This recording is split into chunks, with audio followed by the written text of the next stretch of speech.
Gusto mo bang mag-big bike pero iniisip mo ang seat height, weight ng motor at yung power ba niya ay friendly sa beginner? Ang Rebel 500 ni Honda ang para sa iyo. Sa video nga ito ay i-test ride natin ang Rebel 500 para malaman ang acceleration test, braking test, tarik test at iba pa.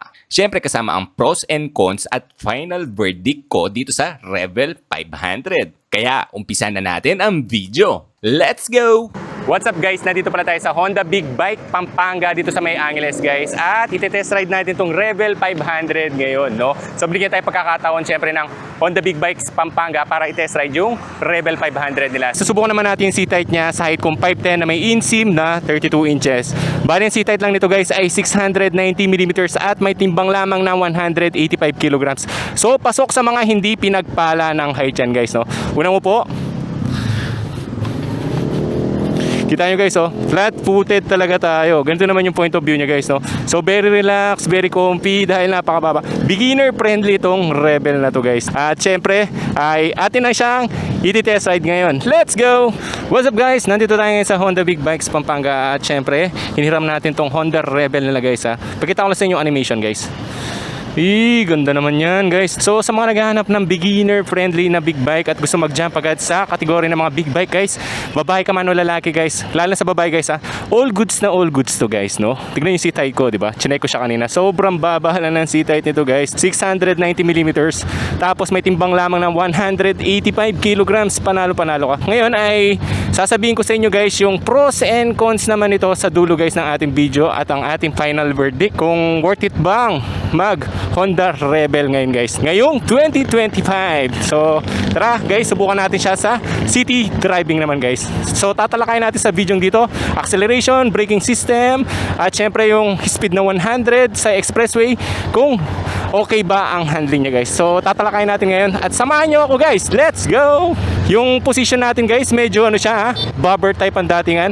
Classic guys, kumbaga kung gusto mo chill ride lang ang hanap mo guys, itong motor na to ang para sa'yo guys. Ayan, no? Tingnan nyo naman yung view natin guys, oh. So very relax ang ating position, no? Nakaka-relax guys.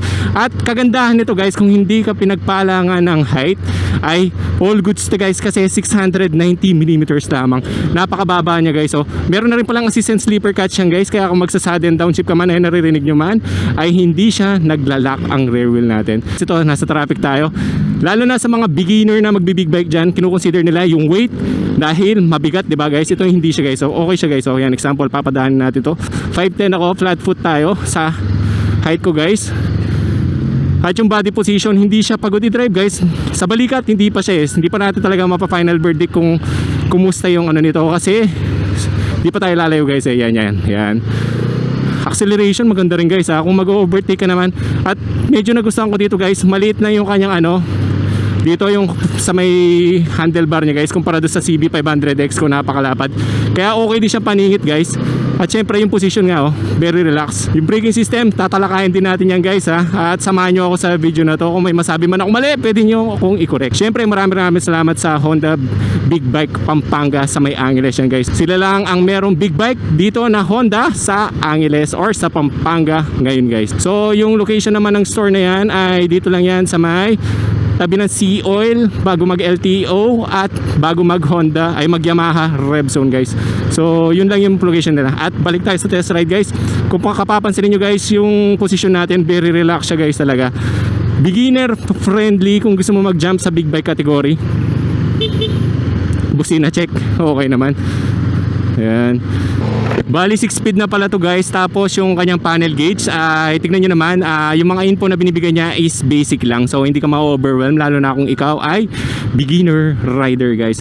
Speedometer meron siya dyan, gear indicator, odometer, fuel gauge na importante, at syempre orasan. Kumbaga basic lang naman yung kailangan natin para sa motor, lalo na sa panel gauge guys. Kung hindi ka masyadong techy or gusto mo yung saktuhan lang yan guys. Traffic dito, literal na traffic ngayon dito guys. Ayan, so yung hinit din ng kanyang engine, hindi ko siya masyadong maramdaman guys. All goods pa siya. Kasi malawak siya guys. Ayan, tingnan nyo naman, di ba? Tapos yung position ng ating paa talagang very chill to guys. Asahan na natin na chill talaga to kasi ito ay bobber type guys. Ayan. So kahit pagbigyan mo yan, Yan, ganyan yung paa natin. Kahit hindi ka pinagpala ng height dito guys, ay kayang-kaya mo to. Sa tingin ko guys Kasi tignan mo, 690 lang guys. Napakababa niyang seat height na yan. Yung sa akin guys, napakataas nun Tapos pwede mo pa siyang isingit, kagandahan nito. Hindi rin siya hindi naman siya ganun na kahirap i-drive yung kanyang guys, handling. Maganda rin yung handling niya. Suspension, hindi siya malambot, hindi siya matigas. Kumbaga, hindi siya matagtag guys. Okay na okay yung suspension niya guys. Nakita niyo, dumaan tayo sa medyo lubak-lubak. Dito guys, lubak-lubak yung daan. Pero kaya niya. At kaganda nito nga guys, pwede kang sumingit. Maliit lang yung overall width niya. Kaya natin siyang isingit. Hindi ka mag-aalangan. Tapos very simple lang naman yung saan nyo guys. Dito niya guys, talagang basic lang. Yung clutch niya rin, hindi siya matigas kasi naka-slipper clutch na po siya. So sa mga beginner na magmamanual man dyan, ay huwag kayong mag-alala kasi kung biglaan man kayong mag-downshift na di inaasahan, ay hindi maglalak ang rear wheel nyo. Kasi meron na po siyang assist and slipper clutch na nagpapay-smooth sa mga pasok ng mga gear natin. Tignan guys, di ba?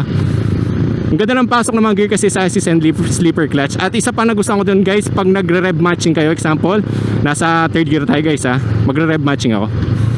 Di ba? Rev matching baga engine brake guys, napakaganda ng engine brake. Hindi naglalak yung rear wheel mo. Side mirror check, napakaganda rin. Classic pa rin yung looks niya guys. Ako pala ay taga Angeles guys kaya dito yan sa may Angeles. Kung gusto mo naman overtake, pinagbibigyan kanya guys di ba?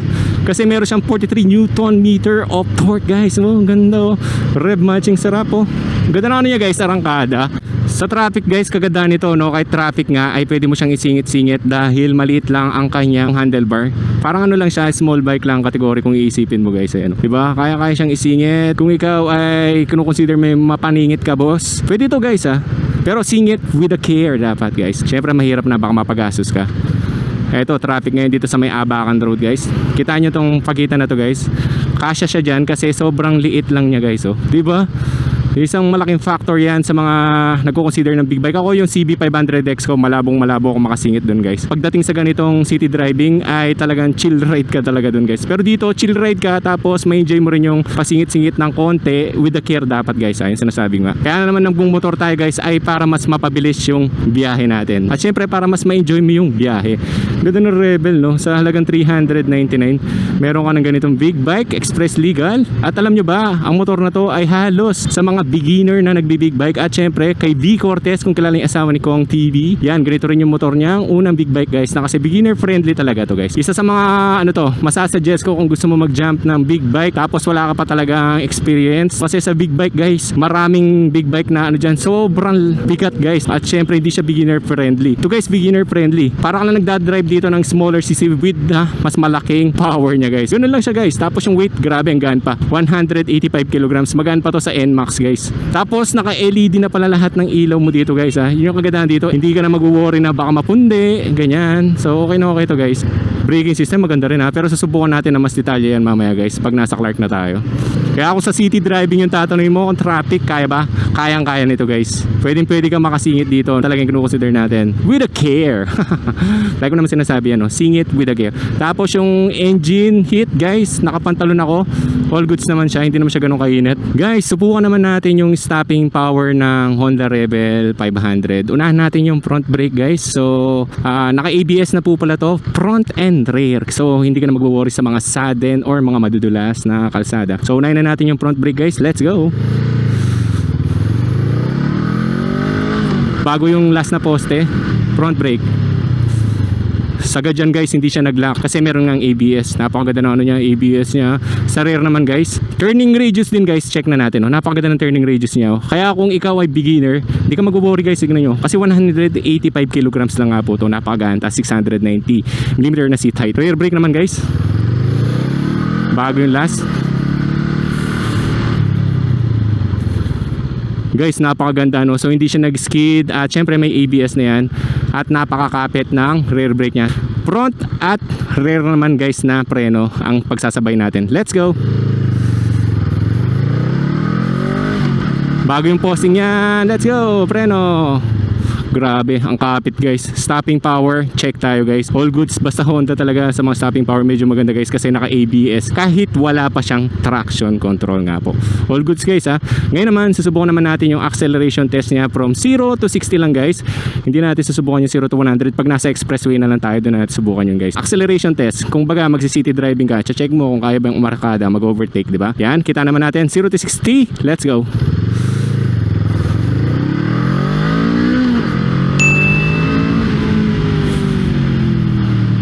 So yun guys, sa torque pa lang panalong-panalo kayo kasi maximum horsepower nito guys ay 46 horsepower na merong 8,500 RPM. Samahan mo pa yung torque niya guys na merong 43.3 Newton meter of torque at 6,000 RPM. Kaya guys, kung torque, acceleration lang naman ang hanap mo, lalo na kung ikaw ay beginner, palagi ko hindi ka man na mabibitin dito guys. Napakaganda yung gamitin guys. So, nakita naman natin yung kanyang torque at acceleration test.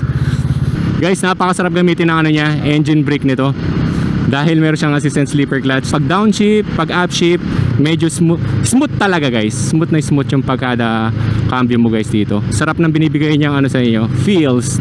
Oh, downshift guys, oh, hindi siya naglalak, 'di ba? Kasi assist and sleeper clutch guys na yan yung isa sa kinukonsider. Syempre kung magbi-big bike ka guys, dapat meron yan kasi malakas yung power ng motor tapos walang assist and sleeper clutch. Delikado yun, boss.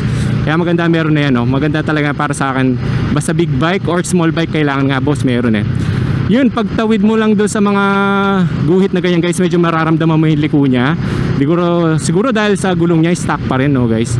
2,843 pa lang tinakbo eh. Tapos sa likuan guys, okay na siya. Pero susubukan naman natin siya sa mga ano, yung mga patirik na daan guys. Change ka ng position, medyo mararamdaman mo lalo na guys kung may ukahan ng ganyan. Siguro sa gulong lang yon, kailangan lang palitan yung gulong niya. Medyo nararamdaman mo kasi lalo na may medyo bako. Pero sa ano guys, oh, chill ride oh. 'Di ba? Sarap niya i-drive guys oh. Chill lang ang takbuhan mo dito. So bobber bike na classic looks guys at beginner friendly. Tingin ko mapakaangas nito guys, no, lalo na sa ano. Syempre kung ayaw niyo di-cambio, mag 1100 kayo. No, meron siyang ano eh, parang hindi ka na mag-clutch, pero guys yung clutch niya, friendly yung clutch niya guys kasi assisted lever clutch. At saka hindi naman siya ganoon kahirap pag-aralan ng clutch. Mas maganda ngang matuto yung beginner rider guys sa di-clutch. Kasi pag dito nagkamali ka ng pindot sa clutch, mamamatay yung engine mo, di ba? Sa matic kasi guys, kahit magkamali ka ng piga doon, delikado, diretso pa rin yun. Ito hindi guys, no? Kusa mamamatay yung engine mo. Yun yung kagadahan na merong di-clutch. Kaya kung isa ka sa nagko-consider nito, pwede sa ito guys. Napakaganda niya gamitin. Chill ride lang bossing oh. Sa nagtatanong naman sa vibration niya, so far so good naman yung vibration niya. Medyo okay naman guys ha, hindi naman siya ganun ka-vibrate. So mag-adjust ka lang siguro dito ng handlebar para ano dito, end bar para bumigat siya. Pero para saan guys ha, kayang-kaya naman yung vibration niya para sa akin. Kahit dahil matagal na ako na masada guys eh. Dati ako namamasada, I mean, ng tricycle. So mas ma-vibrate yung mga yun guys. Ito vibration okay siya guys ha. Okay, so far so good. Hindi naman siya ganun talaga mararamdaman yung vibration. Mas ma-vibrate pa nga yung CB500X ko dito. At syempre ito ay lightweight lang guys, no? Palagi ko sinasabi sa inyo, lightweight to. Isa sa kinukonsider na mga gustong pumasok sa pagbi-big bike, kailangan consider mo yung weight, consider mo yung power, at syempre yung seat height. Kasi guys, yung pagbabalance dyan, dapat talaga ma-master mo eh. Isa sa pinaka ano yan eh. Lalo na pag stoplight guys. Ito, stoplight, no worry ka dito. Dahil napakababa lang ng seat height. Medyo yung problema ko lang sa kanya guys, medyo mahirap hanapin yung neutral niya. Ayan o, nasa stoplight tayo. Tingin ko isa ito sa magiging problem ng mga beginner. Ayan o, hirap niya guys. Yun o, nakuha rin. Medyo mahirap siya hanapin ha. Siguro dahil sa sapatos ko or ano, medyo mahaba kasi ano nito yung cambioan guys. Ayan yung cambio niya, haba, di ba? So medyo nahirapan tayo. Ayan ha, yung premiera natin. Hanapin natin o. Nahirapan tayo guys o. Nakailan akong ulit. Oo, yun no. Doon sa CB500X ko medyo mas madali siyang hanapin yung neutral. Siguro dahil sa cambio nga guys, mahaba siya. So nagiging isang factor din yon. At siguro sa sapatos ko rin. Pero kahit sa sapatos ko doon sa ano, okay rin eh. Yun lang siguro yung paghanap ng neutral. kailangan nyo talagang gamayin guys, no? Kasi pag nasa traffic light, mas okay rin naman naka-neutral. Or gusto mo, engine kill mo na lang, patay mo na lang yung engine mo, primera ka guys. Ayan guys, i-walk around ko naman kayo dito sa ating Honda Rebel 500. So kung gusto nyo mas detalyeng review guys, nandito yung link, yung dati installment price, mga specs and features. Kung baka ngayon, papakita ko lang yung mga asin na nasa harapan natin guys, no? LED na yung ilaw niya na projector lamp ang datingan guys. At syempre nakaano ka dyan, no?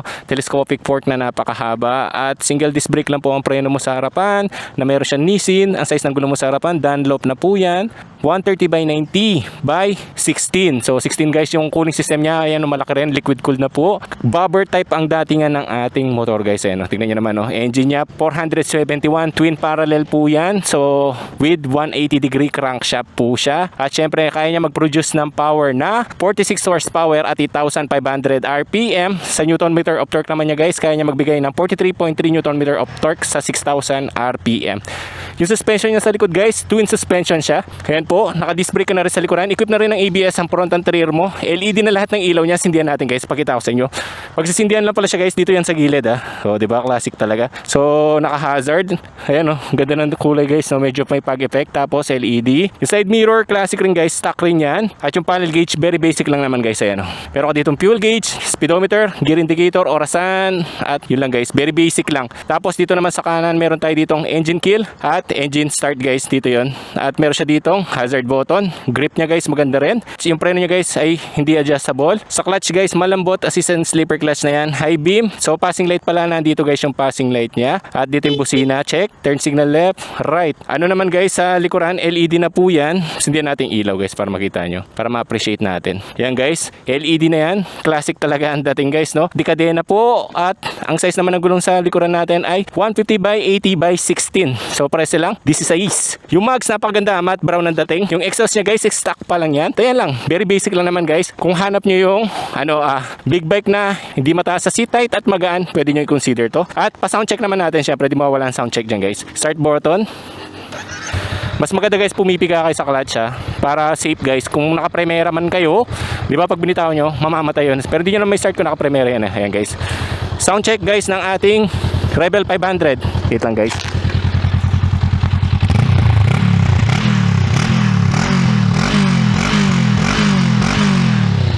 Ayos ba guys ang sound check niya? Medyo bassy siya guys, no? Para sa stock exhaust. Kung mag-exhaust pa ka dyan, mas ma-bass yan guys. Swabing ride dito guys. Very relaxed. Tapos comfortable siya. Upright siya guys, pero hindi siya masakit sa likod. Pwede siya pang long ride. Napakasarap niya gamitin guys, itong Rebel 500 ni Honda guys. Kung akong tatanungin beginner friendly, all goods to guys. Sa likuan okay din siya guys, madali siyang i-balance. Guys, dito sa amin sa Clark, kung alam nyo na itong New Clark City, dito maraming medyo patarik at saka yung daan guys, medyo may kurbada rin. Yan, so kita nyo naman guys, ang ganda. Wow. So ito yung nagagawa ng ganito itsura ng motor natin, yung bobber style guys, na classic looks. Ayan So ba may enjoy mo lang yung daan. Look at that, di ba? Chill ride, may power, very comfy, kahit saan, kaya natin dalhin to guys, to Rebel 500. Guys, ang ganda naman ng lugar dito. Hindi ko lang kung makita nyo yun guys Pero napakaganda tignan ng lugar dito guys. Lalo na pag yung motor nyo ganyan upright lang, bobber style, pero classic looks. Ibig sabihin guys, pag classic looks yung motor natin, timeless yan. Ayan guys, dito masusubukan nyo yung engine brake. Ayan ang ganda guys. Yan kahit hindi ko na pumiga sa preno guys, yan yung kagandahan na meron kang engine brake. Yung handling niya guys, maganda rin. Look at that view guys. What a view. Diba? Yan naman yung view. Yan ang bumbungad na view sa inyo. Wow. Look at that. Engine brake maganda. Handling maganda rin. At kung mapapalong ride ka man dito guys, very relax ka. Dito yan sa New Clark City pala guys, yung daan hindi pa ganun 100%. At kahit dahanan ka ng high speed na sasakyan, hindi siya gagalaw. Stable din siya guys. Sa likuan, okay din siya sa liku-liku guys. Tapos yan, makita niyan, tarik yan Kumustahin natin yung kanyang torque na 43. Ganda gara nito guys kahit sa mga patarik na daan likuan yan guys pero patarik, kayang-kaya niya guys diba? Bobber style, classic. Tapos Ito yung masarap sa pagmumotor guys, na-enjoy mo yung view kasi ikaw ang bida dito. Look at that. Oh! Wow, 399,000 na motor. Tapos express legal. Tapos may enjoy mo yung view guys. So look at that view guys. Wow. Yan yung tinatawag nilang what a view guys. Yan yung isa sa pinakamagandang view guys. So look at that guys. Sarap sa mata. Di ko alam kung kita nyo guys, pero sobrang solid yan. Sa personal sobrang ganda guys. Ayan, yung engine brake nya guys napakaganda rin, no. No, hindi mo naman kailangan pumigaan ng preno guys pag ganyan, no. Mas maganda engine brake lang ginagamit mo diyan guys. Kasi para syempre para makatipid ka rin sa mga brake pads mo. Oh, di ba? Engine brake na bahala diyan guys.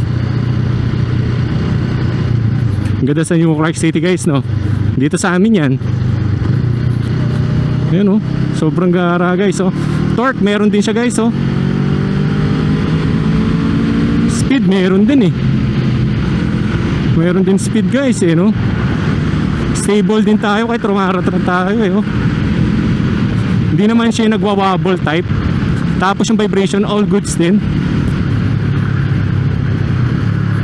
Engine brake, counter steer, push. Diba? Sarap niya gamitin guys. Sa palagay ko kung mahilig ka sa long ride tapos ikaw ay gusto mo, ikaw beginner na sabihin natin at gusto mo nagmumotor na maka-experience ng big bike, pwede mo na i-consider to guys. Pero mamaya sasabihin ko yung mga pros and cons ko napansin sa kanya guys. Syempre hindi mawawala yan. At ang ating final verdict. Ganda guys ng view natin dito, ano? Look at that view guys, oh. Sobrang solid ba? Kahit tatawa-tawin natin yung motor natin guys, oh.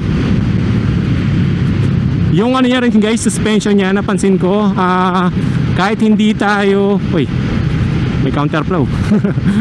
Yun, kahit sa suspension niya guys, kahit ano, hindi siya malambot, hindi siya matigas, hindi siya matagtag guys. So hindi sasakit ang inyong katawan kung babiyay man kayong napakalayo dito guys. All goods pa rin siya. Oh, ganda lumigo-liko. Kahit sa likuan guys, maganda siya gamitin. Oh, engine brake guys, oh. Oh. Counter steer lang tayo dyan guys, oh, di ba? Ayan guys, patirik na naman, oh. So, kung tinatanong nyo kung kaya yung mga matatarik na daan, syempre, di ba, preparing kayo sa Baguio. Sinasabi ko na sa inyo guys, kayang-kaya niya po. Very basic lang guys, ayan, oh. Ang tarik niyan guys, oh. Di ba? Sobrang tarik test niyan, bossing ko. Oo, ha? Kahit gaano pa katarik yan, kayang-kaya niya guys. Syempre ito yung manual, no? Syempre tatansyahin mo pa rin kung saan kakakambyo. 6 gear speed naman to guys. Tapos twin parallel, 471 displacement niya. Kaya no worry guys, sa power di ka bibitinin. Kahit na sabihin natin ito ay bobber type na motorcycle ni Honda na classic looks, ay binibigay niya pa rin yung power at very comfy sa iyong katawan guys.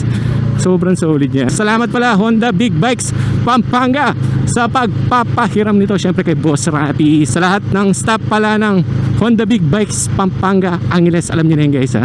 Syempre kung gusto niyo palang tanong yung mga installment price, ay nandiyan yung number ni Sherwin guys, no? Kung gusto niyo to, syempre gusto niyo magkaroon na ng motor na sarili at syempre yung express legal pero hindi masakit sa bulsa, itong Rebel 500 guys, pwede na rin to, ha. Pero sasabihin ko pa mamaya mga pros and cons. Grabe guys, ang ganda ng view, oh. Sarap magmotor guys, diba? Na-enjoy mo talaga yung view niya, no? Ganda, gara nito guys, oh. Medyo maganda na yung mga ano ngayon kasi naulan na guys, eh, kaya green na green yung paligid natin, oh. Wow. Engine brake lang tayo guys, oh, segunda. Engine brake lang yan guys. Engine brake power, ika nga nila. Guys, sa fuel consumption nito, sabi ni Honda na na-search ko kaya ChatGPT, 27.8 kilometers per liter daw po siya. Pero syempre guys, depende pa rin yan sa throttle hobby mo, sa riding style mo. Kasi baka kaskasero ka guys, or kung chill ka lang mag-drive, mas aabot pa yan ng 29 kamukha ng CB500X ko. Kung sa fuel consumption, panalo ka pa rin guys. Fuel consumption na naka big bike ka na, malayo-layo na yung mararating mo dun guys. Okay na okay yan, no? Para sa 500cc ni Honda na Rebel 500. Kung tight ang budget mo, pwede yan guys. Ayos, napakababa ng niya, fuel consumption niya. Panalo guys. Sa expressway nga ay hindi siya hirap kahit tumatakbo ka na ng 100 kilometers per hour. Kahit daanan ka pa naman ng laking truck dyan, kahit umovertake ka pa, smooth pa rin ang makina, hindi siya umaaray. Napaka-stable pa ng handling niya kahit na nasa high speed ka na. At syempre kahit may umovertake sa'yo, kung gusto mo man umovertake ay pwede. Yung power na binibigay niya okay na okay para sa beginner friendly na big bike. Ayun guys, nagisingit tayo dahil pwede naman magisingit dito sa mga sasakyan dito guys, lalo na tayo, nakamotor tayo. Sobrang init talaga. Mababait naman yung mga yan. So magpapaalam ka lang talaga. So kailangan natin magbayad ng toll gate. Dito yan sa outer guys. Magkano kasi? Alam ko nasa 45 pesos lang yata kung Angeles ako. Diba guys, nakita nyo naman, ang sarap niya i-drive sa expressway. Hindi naman tayo nagagalaw, all goods naman, kayang i-control. Init na guys. Thank you, ingat. What is up guys? Tapos na natin matest ride tong Rebel 500 na pinahiram sa atin ng Honda Big Bikes Pampanga sa may Angeles guys. Sasabihin ko lang naman yung mga pros and cons na napansin ko sa kanya. Na personal ko lang to guys, hindi ako magaling sa personal ko to, habang nire-ride ko siya, yun yung mga na-experience ko. So punta muna tayo sa mga magagandang bagay na nagustuhan ko sa kanya guys, no? Yung pinaka-bentahan talaga sa akin nito guys ay magaan, madaling dalhin, dahil alam nyo ba ang timbang lang nito, na ulit ko sinasabi ko, napapanood nyo pa kanina, ay 185 kilograms lamang, at ang seat height niya ay, tignan nyo naman guys, 690 mm na 27.3 inches lang yata, na napakababa guys. Kung ikaw ay beginner rider, pasok sa'yo to. So sa pagbabalanse sa traffic light at sa mga singit-singit, kayang-kaya mo guys dito, no? Sobrang goods nito. Yung isa pa na gusto ko guys, beginner friendly yung engine niya, dahil kahit 500cc to, 471 na may twin parallel at max power na 46 horsepower at may newton meter of torque na 43, ay napakaganda niya gamitin guys, dahil hindi siya ganun nag-overpower kahit ikaw ay baguhan na rider. Parang konting-konti lang yung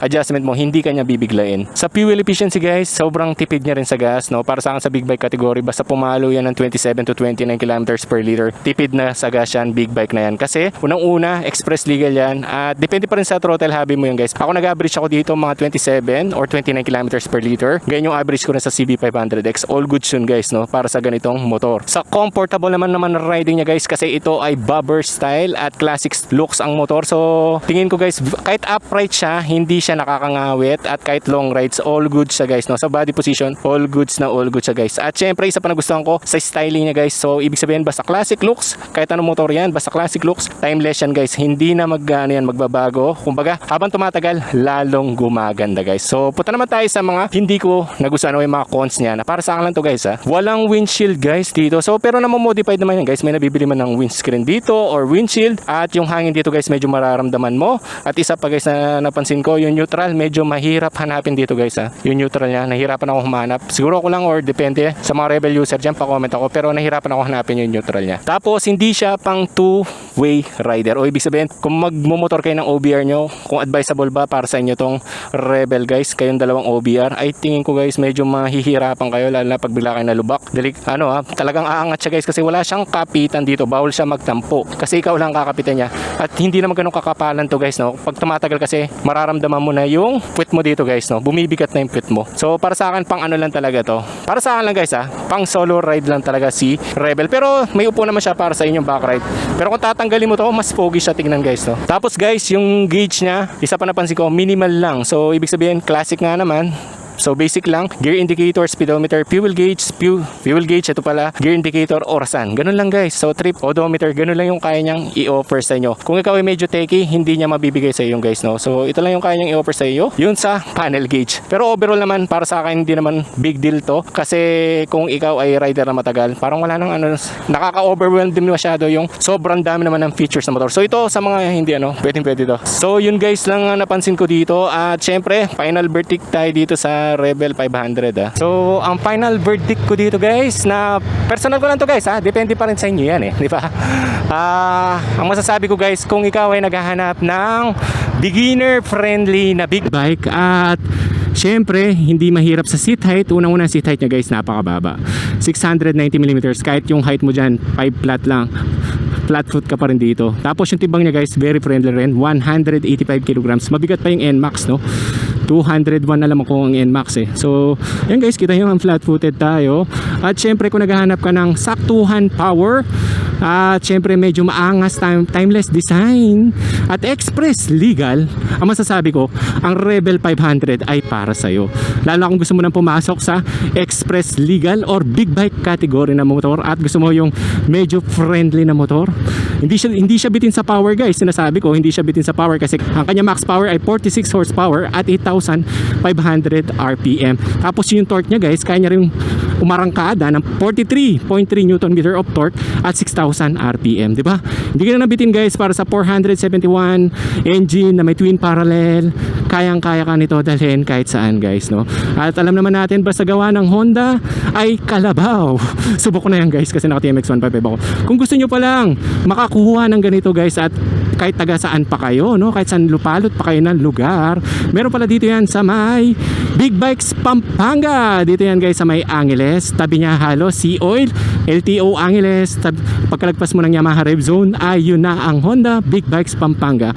At dyan nyo na makikita yung mga seal stop nila guys, no? Ito pala ang seal stop nila doon guys. Yung place pala ng mga big bike dito sa may Pampanga, sa Angeles pa lang meron ito guys, no? At itong Rebel yung test ride natin. At syempre kung gusto nyo malaman yung detalye nito, tara pasukan natin guys. Yung office hours pala nila guys ay 8 AM to 5 PM Monday to Saturday guys. Meron silang ino-offer ditong small bikes, itong mga PCX, Click, TMX business type, may PCX pa doon, Wave, at may ano dito guys, so merong pang Enduro XR at meron tayong mga gears doon. ADV, meron din sila guys dito at CL 500, lahat halos ng big bike guys ng Honda, meron sila dito. At nandito pala si Sherwin guys, i-detalye niya sa inyo yung mga paano yung installment at kung paano yung proseso ng pag-apply. Let's go! Hello, good day mga kasoyti. Nandito naman tayo, ako si Sherwin Carlos, Sales Marketing ng Big Bike. Tapos meron tayong available ngayon na Rebel 500. SRP price niya is 399,000. 2025 model na yon. Tapos available colors natin as of now is black and pearl blue. So may mga available din tayo na mga other units natin like Rebel 1100, CBR, yan mga XADV, adventure bike natin, CB650, standard at e-clutch. Tapos available din natin yung mga lower CC natin dito sa other side natin. Ayan, bibigay ko na lang yung contact info ko kay Sir Soiti. Located pala tayo dito sa Santo Domingo, Angeles, Pampanga. Tara, apply na! Once again, salamat po Honda Big Bikes Pampanga sa pagtitiwala sa akin at pinahiram niyo ako ng unit. Napakabait nila guys, full tank to ha. At talagang pinahiram nila sa akin na napakabait talaga nila. Boss Rap, syempre nandyan si Boss Sherwin at si Boss June dyan sa Honda Big Bikes Pampanga. Thank you very much po sa lahat ng staff na hindi ko man nabanggit.